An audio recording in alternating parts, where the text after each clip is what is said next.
Hi, everybody. So this is a continuation of what we learned last time from that moving compass. So remember, in order to move a compass from afar, it has to align with a magnetic field.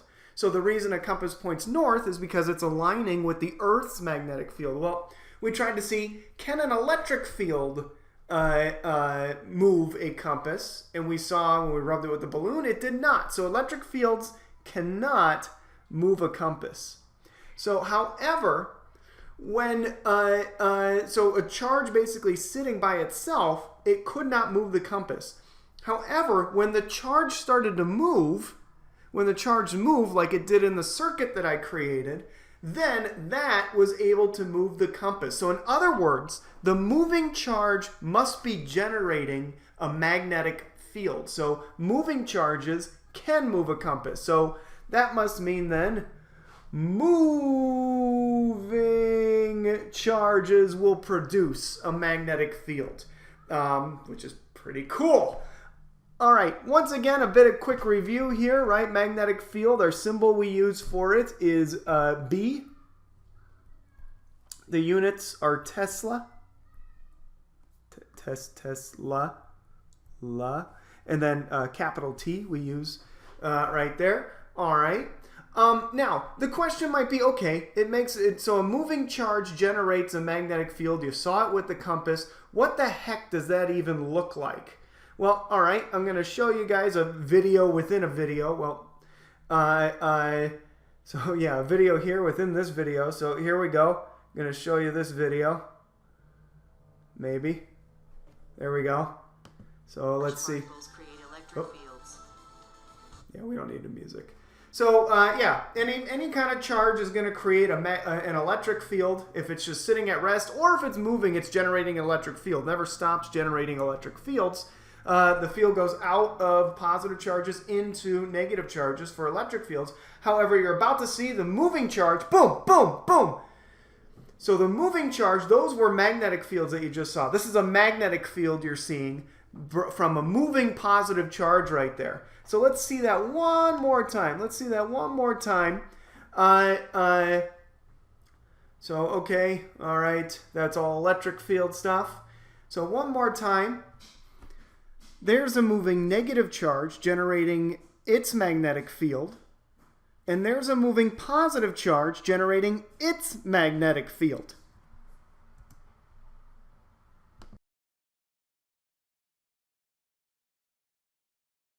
All right, so yes, so those are magnetic fields due to a moving charge. Here's another kind of visual. I'm going to show you guys my video. And then we're gonna look back at that. So I want to look at this problem really quickly because the question might be, okay, how can I predict what this magnetic field is going to look like, or what direction the magnetic field is going to be pointing based off of a moving charge? So what we got here is a problem. It says the figure below shows a point P near a long current carrying wire. So here's a long current carrying wire. That's what this is right here.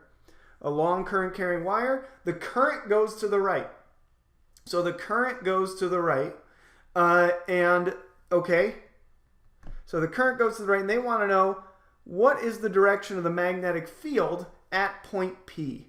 So they want to know what's the direction of the magnetic field at point P. Okay, so let's see. So what's the direction of the magnetic field at point P, which is actually just above the wire right there. So point P is directly above the wire right there. So I'm gonna turn my camera on for you. I'm gonna turn my camera on. Yep, here we go. Hello, hi. So turning my camera on for you, and I have here, this is a representation of the wire right there. So, and how you can predict this is you're going to use what we call the, sorry, I'm trying to get out of here. There we go. I'm going to use the right-hand rule. So the right-hand rule, basically how the right-hand rule works is that your thumb is the current. So your thumb is the direction of the current. Remember, current is the flow of positive charge. And then your fingers are going to be the direction of the magnetic field. So got that? Current, thumb, fingers are the magnetic field. And what we're going to do is, okay, the current is going this way. The current is going to go this way. So the current's going this way to the right.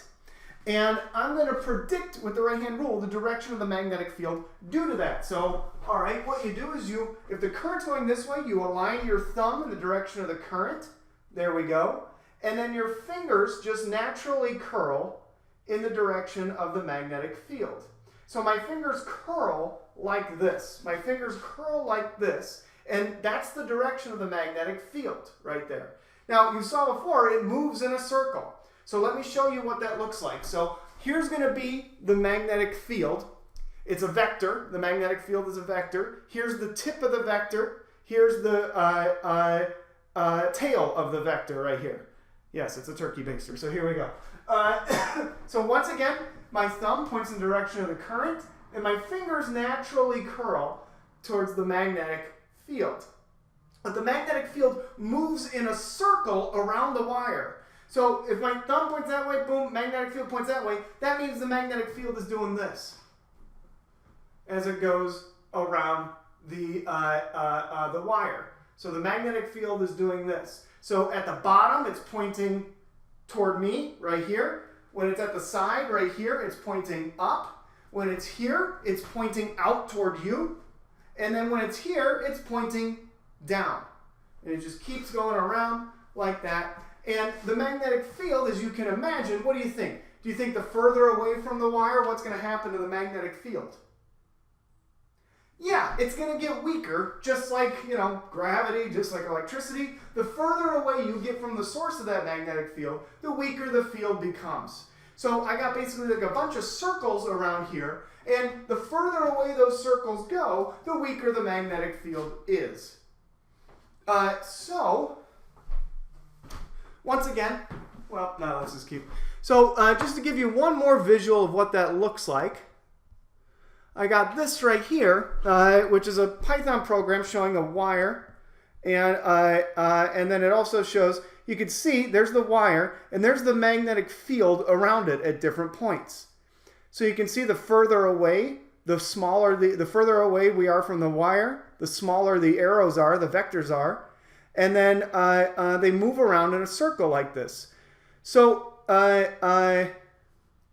and I think this one's moving in the same direction as we have in our problem. So you can see at the top, the vector, the magnetic field vector at the top there is actually pointing toward us.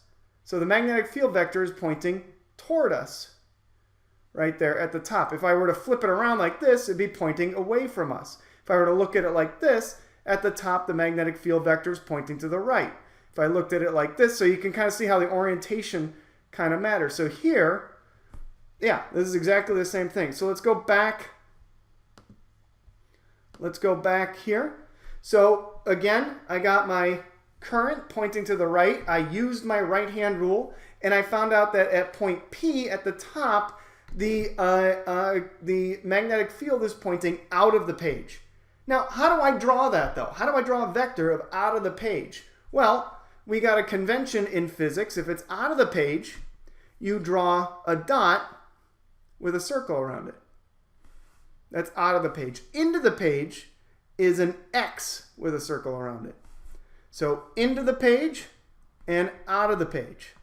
That's kind of the convention we use in physics. So at point P then, the magnetic field would be pointing out of the page. So I can say B like that, and there you go. There's the direction of the magnetic field right there. So let's try that with let's try that with the second part. So what would the direction of the magnetic field be if the magnetic field at point P be if the current in the wire were reversed? So now the current's going that way. So now the current is going that way. So what happens now? So let's put the video back on. All right, with the video back on. So now our current is going this way. Our current is going this way. So I'm going to use the right-hand rule. Again, my thumb is the current. My fingers are the direction of the magnetic field. I put my thumb in the direction of the current. My fingers naturally curl towards the magnetic field.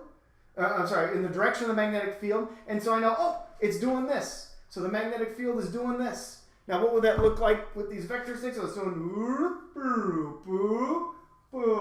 so you can see what that looks like as it's going around. Again, the further away you get, the weaker it gets. But the closer you are, the stronger it gets. But it's all just, it's orbiting kind of around that wire right there. So this doesn't apply anymore. Now we got, if the current is going to the left, our right-hand rule is showing that the magnetic field at point P is pointing into the page. All right, let's do some last questions here before we go. So what would happen to the magnetic field at point P if the current were increased? Think about that. The faster the current, what do you think would happen? Yeah, the magnetic field would actually increase. We'll talk about the equation in a later lesson. The equation for the magnetic field due to a current carrying wire. And then what would happen to the magnetic field at point P if the point were further away from the wire? We already talked about this. The magnetic field would be weaker, right? All right. So hopefully that helped, and see you guys in cyberspace. Bye.